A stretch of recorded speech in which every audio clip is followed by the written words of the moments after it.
프랑스 나폴레옹이 지도를 자주 보았다고 합니다. 그러면서 지도를 보면서 자주 이렇게 읊조렸다고 역사책에 나옵니다. 저 영국만 없었다면, 저 영국만 없었다면. 영국이 대륙에 떨어져 있는 섬나라지 않습니까?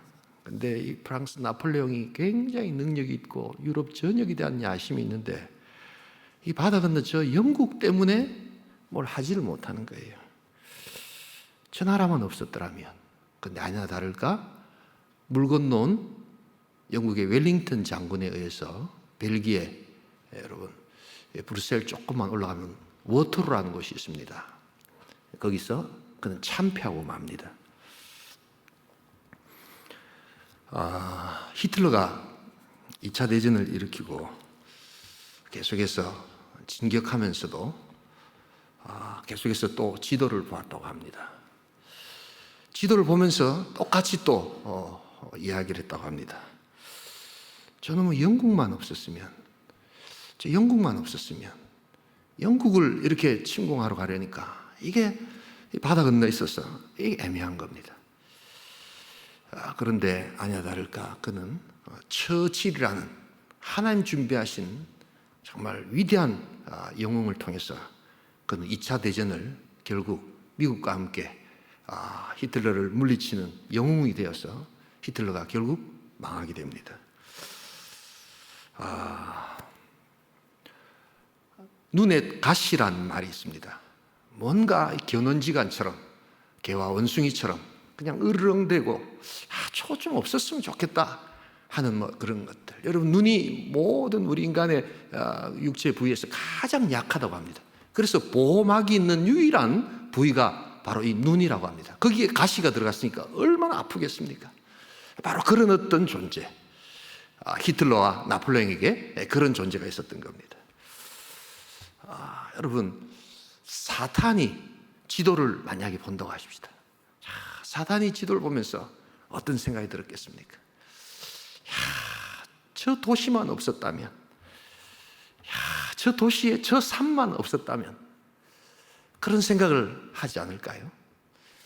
저 예루살렘만 좀 없었다면, 저 예루살렘에 골고다만 좀 없었다면, 저 예루살렘 골고다에 십자가만 좀 없었다면 내가 전 세계를 통치할 건데 저 십자가 때문에 저기서 예수의 피 흘림이 있기 때문에 사단이 꼼짝도 못하고 멸망하게 된 줄 믿습니다. 여러분. 정말 사단의 마음이 바로 그 십자가를 향해서 가지고 있는 마음, 저것만 없었다면. 근데 여러분 2021년 이 가을에 사단이 또 지도를 보면서 가지고 있는 마음이 있습니다. 뭐 이 정도 하면 그 다음에 답을 아시겠죠?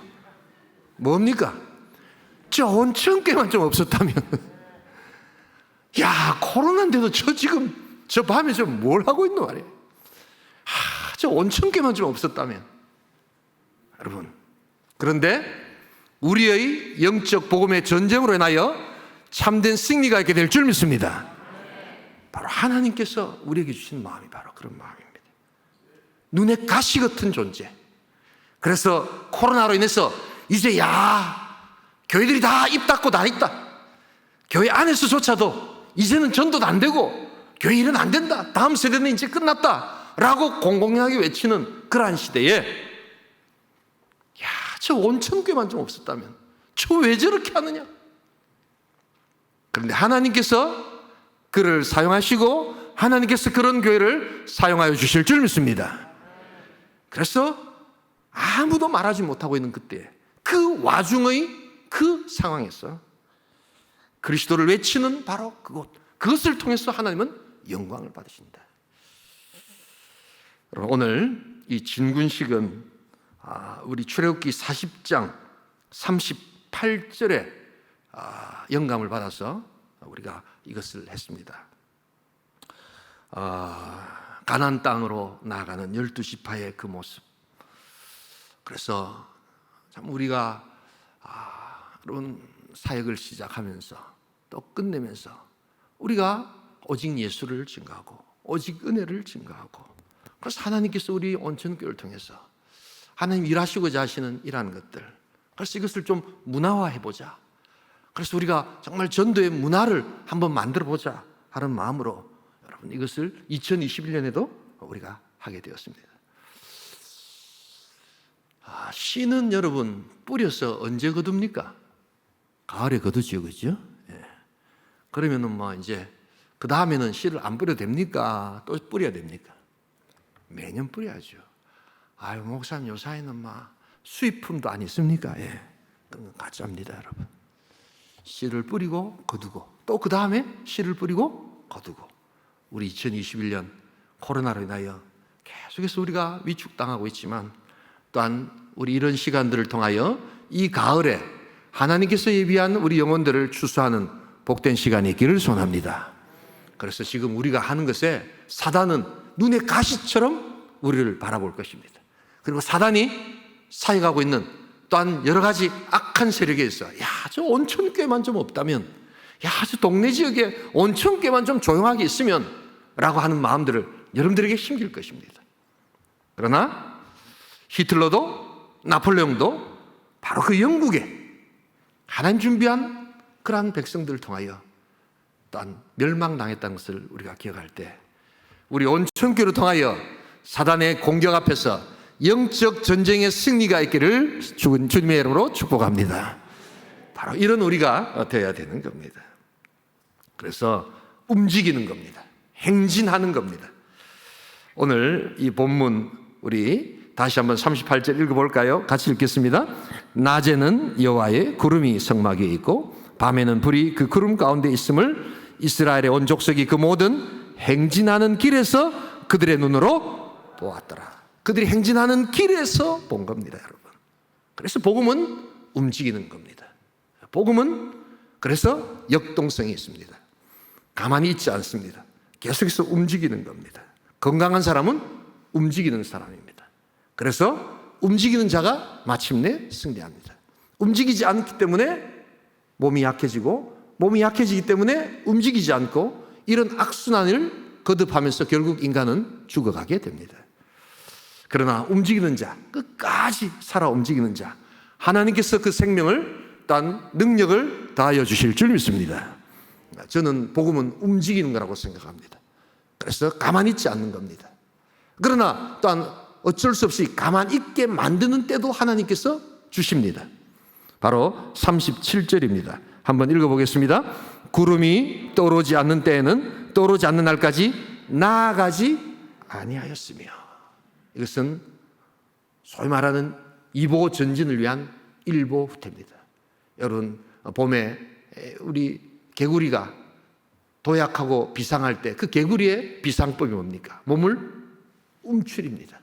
그래서 반동을 크게 하기 위해서 움츠립니다. 우리 하나님께서는 때로 우리들을 도무지 사역할 수 없도록 만드시는 그 시간과 환경이 있습니다. 우리는 오랫동안 작년 한 해는 여름 성경학교 자체를 하지 못했습니다. 저는 얼마나 작년 한 해 울었는지 모릅니다. 야, 이 주일학교를 이렇게 할 수 없다는 것, 이것은 아픔이었고 고통이었습니다. 복음 전에도 지금 될까 말까 한데, 교회를 공격하고 교회 안에서조차도 교회 복음에 대해서 또한 사역에 대해서 회의를 느끼는 그러한 리더들이 생겨나는 바로 그때에도 하나님은 반드시 역사하여 주실 줄 믿습니다. 그래서 인터넷이라는 공간을 통하여, 영상사역이라는 공간을 통하여 하나님께서는 새로운 도구를 마련해 주시고 하늘의 역사를 보여주시고, 여러분, 우리 다음 세대 아이들이 오프라인 사역보다도 더 열심히, 더 진지하게 사역 가운데 임하는 모습을 여러분들이 직접 지금 보고 계시지 않습니까? 이것은 하나님의 역사입니다.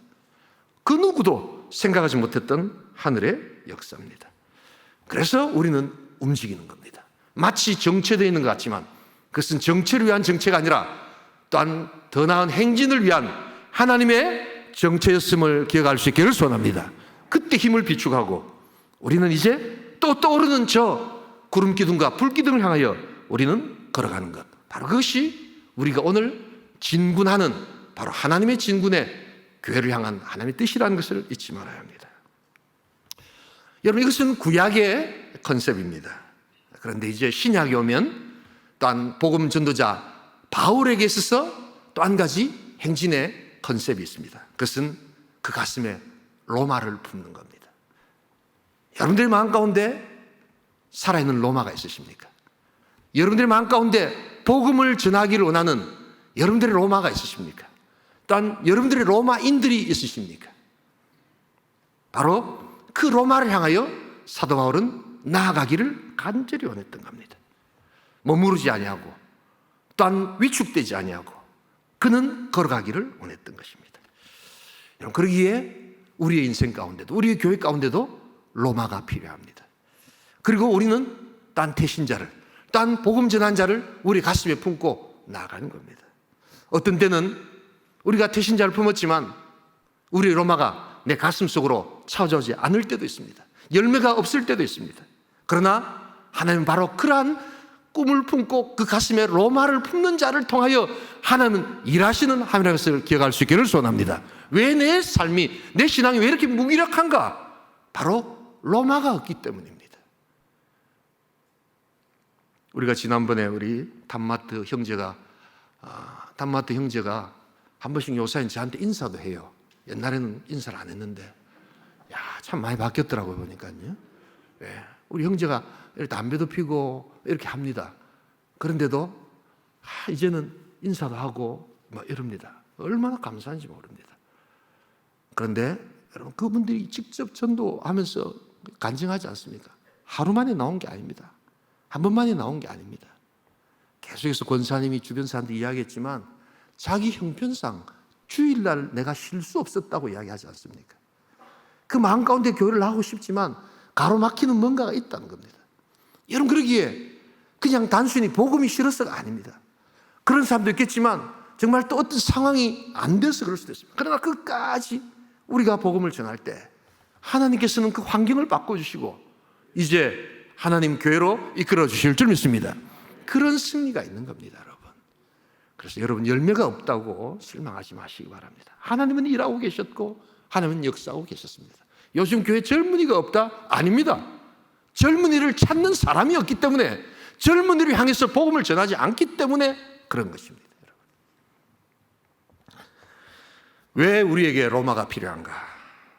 첫 번째로 하나님께서 주시는 그 전도의 열매가 하나님 준비되어 있기 때문입니다. 우리 내려가서 로마서로 또 이제 가서 로마서 1장 우리 13절 같이 한번 읽어보겠습니다. 로마서 1장 13절 같이 읽겠습니다.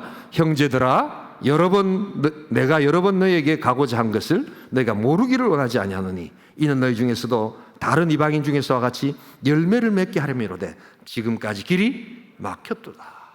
길이 막히는 경우가 있습니다.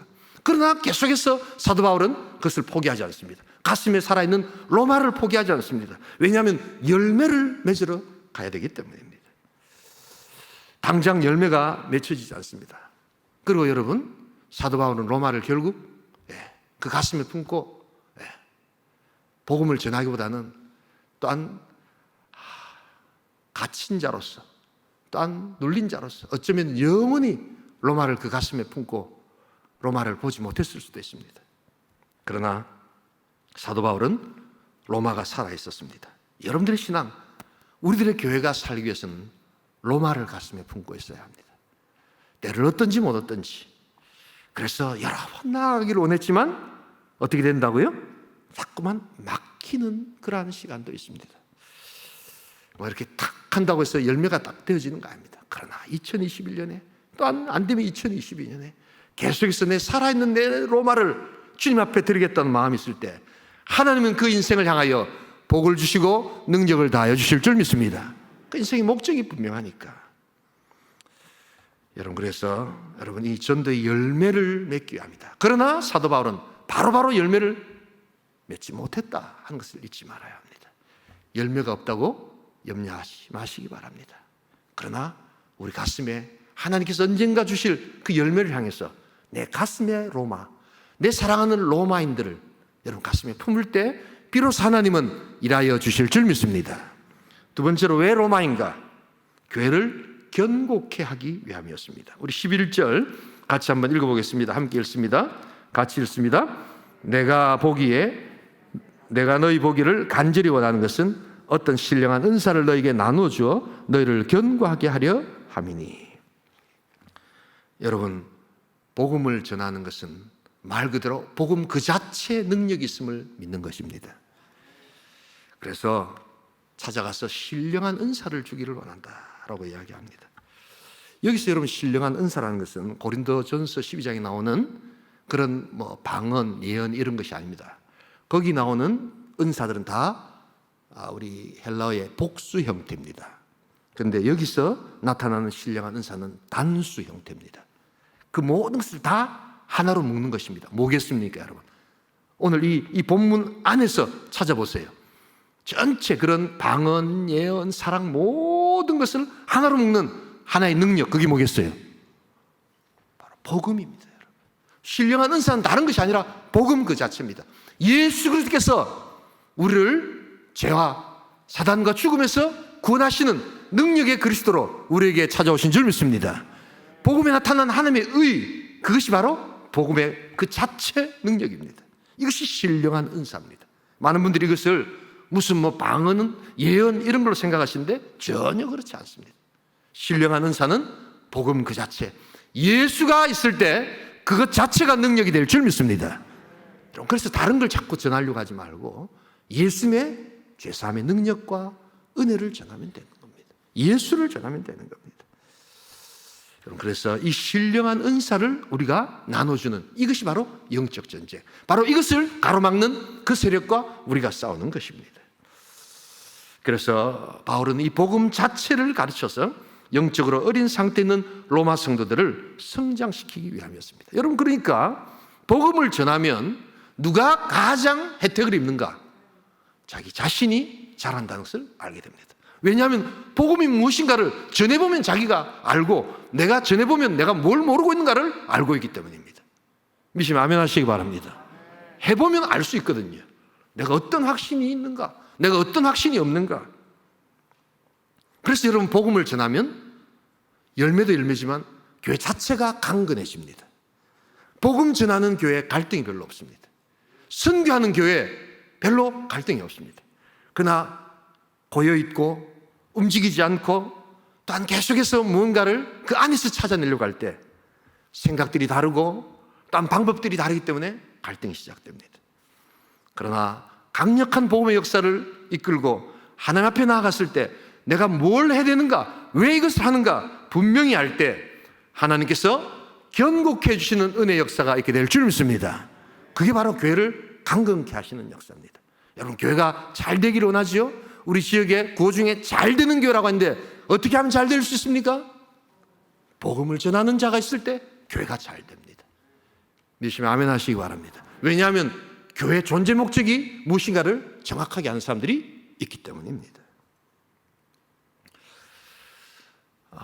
저희 아이들이 이제 미군 대위로 이제 제대를 했습니다. 그래서 이제 아틀란타라는 곳에 가서 취직이 되어서 있는데요. 제가 그러다 보니까 이렇게 미군과 관련된 이야기들을 이렇게 많이 듣습니다. 이제는 제대를 했어. 그런데 제가 한 번은 이 미군과 관련된 그 책을 읽다가 이런 내용을 봤습니다. US Foreign Affair라는 유명한 그 외교 잡지가 있습니다. 그런데 이제 그 기고문에 이렇게 보니까 최근에 이 미군들이 전쟁터에 갔다 온 미국이란 나라는 지금도 전쟁 중인 나라입니다, 여러분. 그렇죠, 그죠? 예. 그래서 또 지금 이렇게 탈레반 때문에 다시 또 한 200명이 다시 또 여기 파견이 되지 않았습니까? 철수한다고 해놓고 너무 형편이 없으니까 다시 또 이제 갑니다. 그래서 이 나라는 계속해서, 우리나라는 어떤 나라입니까? 전쟁을 아직 하지 않고 있는 휴전 국가지요. 예. 종전 국가입니까? 휴전 국가입니까? 휴전 국가입니다, 여러분. 이걸 아셔야 됩니다. 그런데 미국이란 나라는 지금도 전쟁 중인 나라입니다, 여러분. 전 세계. 그런데 어떤 그 기사가 났느냐 하면 과거의 군인들하고 다르게 요즘 군인들이 정신병자가 그렇게 많다는 거예요. 근데 이렇게 갔다 오면 제대로 해가지고 옛날보다 월급도 훨씬 많아지고 미국에는 이 군인들 대우가 정말 상상을 초월합니다. 예. 그냥 정말 이 공항에 가면 이 군인들이 이렇게 지나가면 막 박수를 치고 그런 거지. 공항에 가시면 실제로 일어나는 일입니다. 그리고 군인들이 이렇게 뚝 지나가는데 우리 그 국내선 같은 데 보면 앞에 약간 1등석 같은 거 있잖아요. 한 10자리 정도 있잖아요. 그리고 뒤에 이제 이코노미가 있지 않습니까? 그러면 실제로 군인들이 지나가면 앞에 앉아있던 사업하는 사람들, 이런 사람들이 거기 그게 아마 조금 더 나은 뭐 비즈니스가 아닙니까? 쑥 일어나가지고 그 앉으라고 자기 기록하고 이런 사람들이 많습니다, 여러분. 이해가 잘 안 되시죠? 예. 실제로 그렇습니다.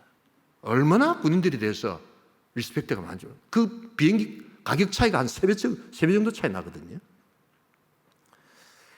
이렇게 대우도 좋고 이렇게 환경도 좋은데 정신병자들이 훨씬 많아지는 거예요. 트라우마 때문에. 이게 왜 이런가? 미국은 무슨 문제가 있으면 이게 연구소에다가 맡겨가지고 연구를 하지 않습니까? 그래서 나타난 US Foreign Affairs의 내용이 뭐냐? 과거에 미군들은 파병을 가면 이 전쟁을 내가 왜 해야 되는가에 대한 분명한 명분이 있었다는 거예요. 뭐겠어요? 공산주의와 내가 싸운다. 그리고 자유시장 경제 체제를 내가 이렇게 수호한다. 그래서 6.25 사변 때 공산주의를 쌓아서 우리 정말 여러 가지 어려움들 가운데도 끝까지 이 공산주의를, 이 남하를 막아야 된다. 뭐 이런 어떤 나름대로 정확한 싸움의 명분이 있었다는 거예요. 그리고 내가 이것을 지켜야지 우리 조국과 우리도 마찬가지 아닙니까? 뭐 예비군들이 우리가 이 땅을 지켜야지 막 그냥 가족과 나라가 산다, 우리 자녀들이 산다 이러면 희생을 각오할 수 있다는 거예요. 물론 그때도 트라우마가 있고 했던 건 사실입니다만 요사이는 훨씬 많아지는데 요사이 전쟁에 이유를 못 찾는 거예요.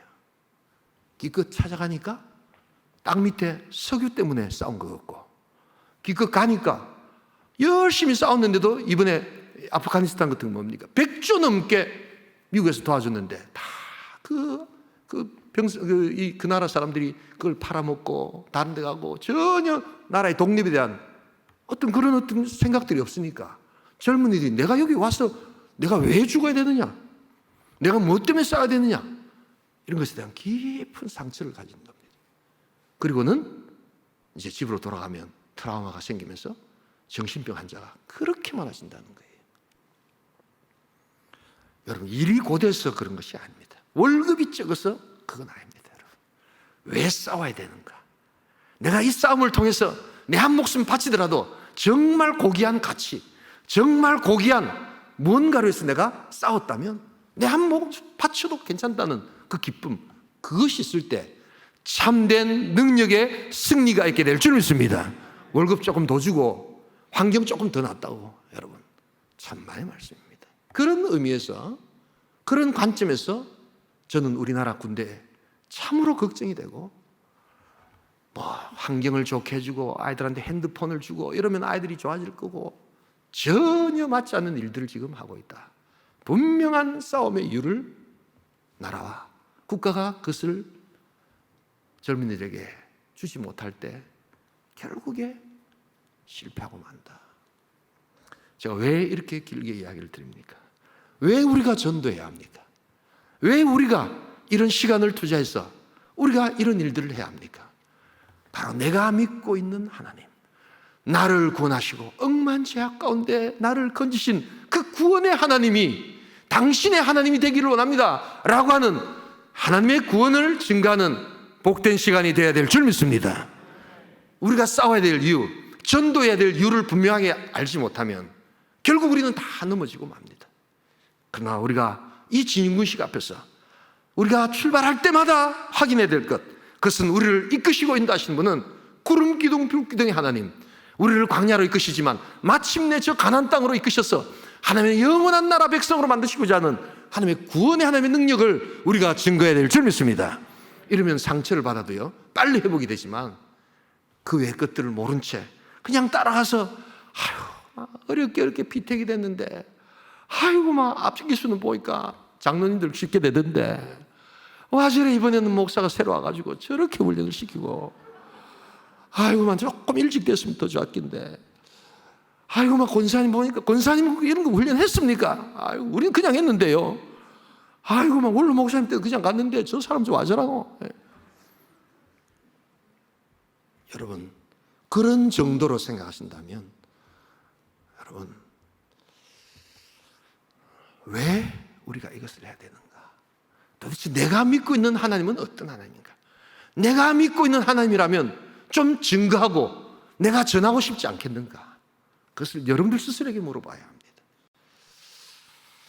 여러분, 그런 하나님을 우리가 알 때, 그렇게 전할 때 능력이 있게 될 줄 믿습니다. 자, 그래서 마지막으로 한 가지 우리가 왜 로마인가? 그래서 피차 아니함을 얻게 되는 역사가 있게 된다는 겁니다. 피차, 전하는 사람도 받는 사람도 좋아진다는 거예요. 전하는 사람만 좋은 것도 아니고 받는 사람만 좋은 것도 아니고 피차가 좋아지는 역사가 있게 될 줄 믿습니다. 우리 12절 같이 읽겠습니다. 이는 곧 내가 너희 가운데서 너희와 나의 믿음으로 말미암아 피차 아니함을 얻으려 함이라. 전도하면 누가 좋습니까? 피차가 좋습니다. 나도 좋고 전도 받는 사람 좋고. 성경이 이야기하고 있습니다. 피차가 좋은 겁니다. 누구 일방적으로 우리만 좋은 게 아닙니다. 너희와 나의 믿음으로 말미암아 피차 아니함을 얻게 된다. 여러분, 그래서 우리가 예수를 위해서 이 진군식에 이제 행진해야 될 이유를 다시 한 번 더 2021년 우리가 확인하는 것입니다. 피차가 하나 되는 역사. 이 말씀을 드리고 마치겠습니다. 제가 2000년이죠. 1999년 제가 한 11월 달에 네덜란드에서 서울 남교라는 곳에 청빙을 받았습니다. 저는 뭐 한 번도 서울에 가본 적이 없어가지고 개인적으로는 갔지만 서울에서 살아본 적이 그때는 없었습니다.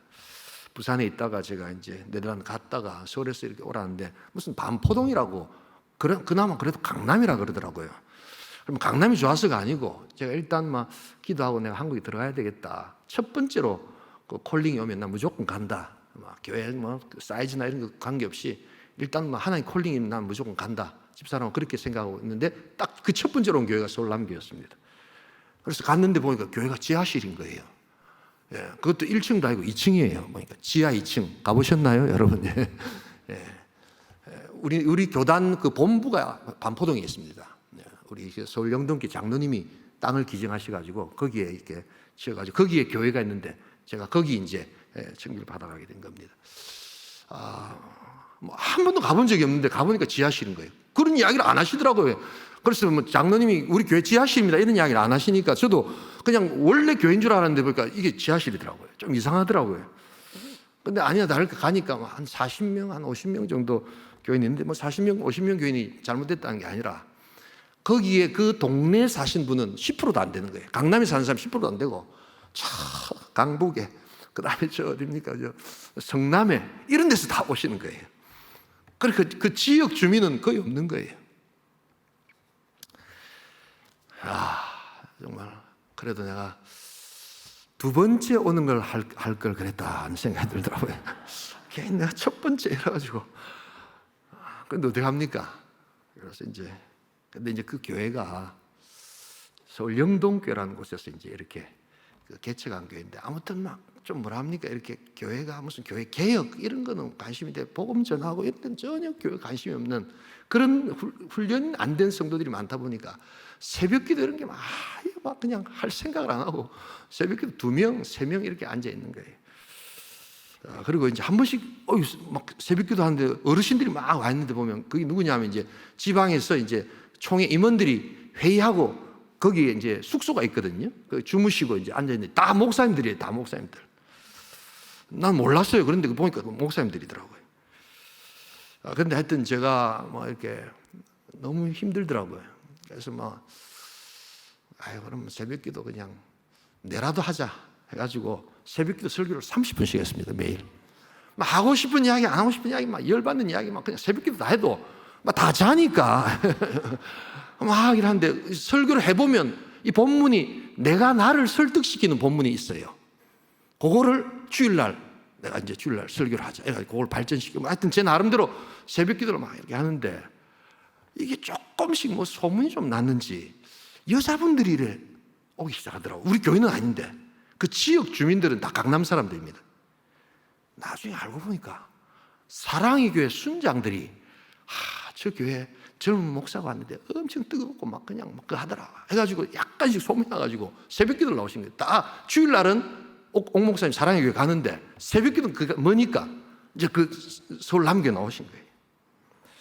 뭐 이렇든 저렇든 막 나오니까 그래도 그 사람들은 또 졸진 않더라고요 보니까요. 그래서 막 이제 20분 30분 설교를 합니다만 새벽기도. 저는 완전 새벽형이거든요. 그래서 이 밤에 이런 게 쉽지가 않습니다. 이러고 나면 후유증이 오래 갑니다. 그러면서 이제 여름 성경학교를 해야 되는데 애가 없잖아요. 그래가지고 여름 성경학교를 해야 되는데 하나님께서 애들을 좀 보내주셔야 된다고 막 설교 시간에 막 짜듯이 막 그랬거든요. 근데 너무나도 감사하게도 그 순장들이 이 사랑의 교회 순장들, 적어도 제가 본 순장들은 거의 부목사급들입니다. 얼마나 열심히 했는지 몰라요. 이야, 대단하시더라고요, 보니까요. 그래가지고는 저보고 낮에 누가 인사를 하는데 전혀 모르겠어요.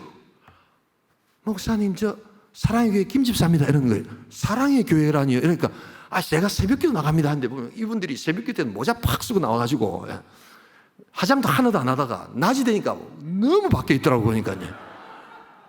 그러니까 뭐 내가 당황이 돼가지고 매칭이 잘 안 되는 거예요. 근데도 막 그냥 하여튼 굉장히 열심히 했어요. 여러분 사랑의 교회 막 외부에서 막 비판하고 막 이런 분들이 많더라고요. 근데 제가 만난 사랑의 교회 순장들은 정말 뜨겁습니다. 정말 전도 열심히 하고 강남 여자들 다 뭐 안 좋게 보죠. 제가 만난 분들은 안 그랬어요. 그래가지고 뭘 하느냐? 목사님이 새벽기도 때 그렇게 이야기하는데 제가 생각이 났습니다. 우리 순원 중에 사랑의 교회는 순이라 하거든요. 순원 중에 교회만 지금 우리 교회는 나오는데 아직까지는 완전히 교회를 열심히 안 다니는 사람들이 있는데 그 자녀들이 목사님 요 반포동에 삽니다. 그래서 제가 사랑의 교회 데리고 가려니까 너무 머니까 그러니까 여름 성경학교 때 서울 남교로 보내면 안 되겠습니까? 안 된다니요. 할렐루야 여러분. 한 명이라도 보내주십시오. 우리 집사님 찾아가지고 아이들 데리고 해가지고 사랑의 교회 순장들이 아이들을 보내줘가지고 처음에 여름 성경학교 한 명도 없었는데 20명이 남의 교회 교인 데리고 여름 성경학교 하게 된 줄 믿습니다. 실제로 그랬어요. 우리 교회 교인들은 다 밖에 있고 다 연세들이 있으니까 그게 안 되잖아요. 하나님이 그렇게 하시더라고요. 그래서 순장들이 저를 얼마나 많이 도와주는지 몰라요. 그래서 제가 사랑의 교회 순장들 이러면 6명이 계셨거든요. 6명. 이야, 진짜 뜨거워요. 훈련을 이렇게 시키셨구나. 그러면서 그분들이 도와주고 하는데 여러분 이게 이제 사람이 모이기 시작하니까 교인들도 관심을 가지고 성남에서 뭐 못 온다고 하는 분들이 이제 오기도 하고 권사님들이 막 저는 못 와요 막 이런 분들이 이제 우리 교인들이 와가지고는 이제 아이들을 보내주시니까 교사들이 와야 될 거 아닙니까? 그 정도는 해야 될 거 아닙니까? 그러면서 제가 사역에 도움을 받으면서 아무튼 뭐 이렇게 해가지고 주일학교를 3년 만에 120명을 하나님께서 허락해 주신 줄 믿습니다. 이 스토리는 좀 깁니다. 그래갖고 제가 전국에 돌아다니면서 주일학교 부흥시킨 목사로 해가지고 제가 여름 성경 미국 가기 전에 강사로 많이 다니고 이랬습니다, 여러분. 그때 온천교는 안 불러주시더라고요, 보니까. 저는 서울 쪽에 있었거든요, 서울 쪽에. 제가 무슨 말씀 드리고자 하느냐, 이 말씀 드리고 마치겠습니다. 그런데 거기에 그 사랑의 교회 이제 순장 남편을 제가 또 알게 됐어요. 사랑의 교회 안수입사인데 서초동에서 목욕탕을 하고 계시더라고요. 서초동에서 목욕탕 정도 하면 상당히 이렇게 부자합니다. 근데 하루는 이렇게 입술이 이렇게 막 부르터가지고 있더라고요. 우리 집 근처에 살았거든요. 제가 그 아파트가 미도 아파트라고 바로 뒤에 있는 그 아파트를 사택에 살았습니다. 근데 또 장로님 한 분이 같이 왔는데 장로님 한 분 여기 막 입술이 집사 장로가 전부 다 남자인데 다 이게 입술이 다 부르트가 있더라고요. 왜 그러십니까? 이랬더니 이게 그때 뭘 했냐면 사랑의 교회가 40일 특세라는 걸 했습니다. 얼마나 사람이 많았는지 모릅니다. 하여튼 40일 특세하면 꽉꽉 차가지고 이렇게 기도를 열심히 하나. 근데 서울남교회는 뭡니까? 새벽기도 안 나오는 거예요, 사람들이. 예. 교회 개혁은 하자면서. 예. 안 힘드십니까? 뭐 때문에 이러십니까? 그러니까 그 새벽기도가 4시부터 해가고 4시, 5시, 6시 3부로 하는데 담당 이렇게 뭡니까? 사역하는 사람들이 2시에 나와가지고 기도회 하고 장로님들이 2시에 나와서 하고 순장들하고 해가지고 쫙 흩어져가지고 다시 올 사람들 그거를 다 준비하는 거예요. 2시에 나와가지고 그걸 40일 동안. 그리고 막 이렇게 이제 막 많이 오니까 이제는 교당을 옮겼지만 옛날에는 그 강남 한복판에 있었거든요. 그러면서 그걸 다 하니까 이게 피곤해가지고 입술이 다 부르틴 거예요. 강남에서 소위 말해서 잘 산다고 하는데 그래가지고 제가 염려가 돼서 아유 집사님이 이렇게 힘든 걸 어떻게 하십니까? 또 나는 남의 교회 목사니까 그리고 아유 장로님 괜찮으십니까? 이런데 그 장로님이 이런 말씀을 해요. 목사님 난 너무 행복합니다. 내가 주님이 해가지고 내가 강남 살면서 그 사람이 막 그때 막 벤츠 501 타고 막 이런 분이거든요. 근데 사실은 별로 고생을 안 해봤습니다. 근데 주님이 해가지고 자기가 새벽기도 나와가지고 2시부터 막 준비하고 막 이러면서 사람들이 오고 하는데 그래갖고 막 입술이 부르던데 나 오히려 행복합니다 이러더라고요. 아, 이 교회는 되는 교회구나. 저렇게 피곤한데도 그래 입술이 다 부르던데도 되는구나. 그들은 행진하고 있었습니다. 그 이유는 내 잘 모르겠습니다. 제가 이제 미국을 가가지고 잘 모르겠는데 여러분 주님 때문에 한번 행복할 수 있기를 소원합니다. 돈을 많이 벌어서가 아니고 이미 그분들은 뭐 돈이 많은 사람들이지만 입술 부르트고 새벽 2시에 나와가지고 다 준비하고 새벽 2시면 다 자고 있는 시간인데 그래서 너무 힘들 것 같고 그런데 그분들이 행복해 하시더라고요. 아, 이 사랑의 교회는 되겠구나. 우리 온천교회 행복한 교회 될 수 있기를 소원합니다. 내가 주님 때문에 언제 한번 입술 부르터 본 적이 있는가? 내가 정말 주님 때문에 너무 힘들다 뭐 이런 거 생각해 본 적이 있는가? 물론 우리 권사님들 내가 그런 분들이 계시더라고요. 식당에서 봉사하느라고 어깨가 막 다 했습니다. 그런 소리 들으면 그래도 우리 온천교회는 이렇게 참 힘들게 해도 봉사하는 분들이 계시는구나. 설교가 너무 길어져서 죄송합니다. 우리 온천교회 눈물과 탄식으로 여기까지 온 교회입니다. 우리 이제 행진하고자 합니다. 우리 하나님과 함께 나아가고자 합니다. 많은 사람들이 공격하고 우리가 열매가 없는 시간이라는 것을 충분히 예상하지만 우리는 또 일어설 것입니다. 그리고 이제는 영상 도구까지 합쳐서 우리 힘을 합쳐서 정말 내가 언제 한번 주님 위해서 이런 고통 한번 겪어보나, 내가 언제 한번 입술에 참 구내염 나고 힘들어하면서 이렇게 전도해보나. 우리 성령의 역사를, 하나님의 행진을 여러분들 행진의 길 가운데서 눈으로 목도하시는 복된 교회, 복된 성도 될 수 있기를 주님의 이름으로 축복합니다. 우리 시간 한번 기도하기를 원합니다.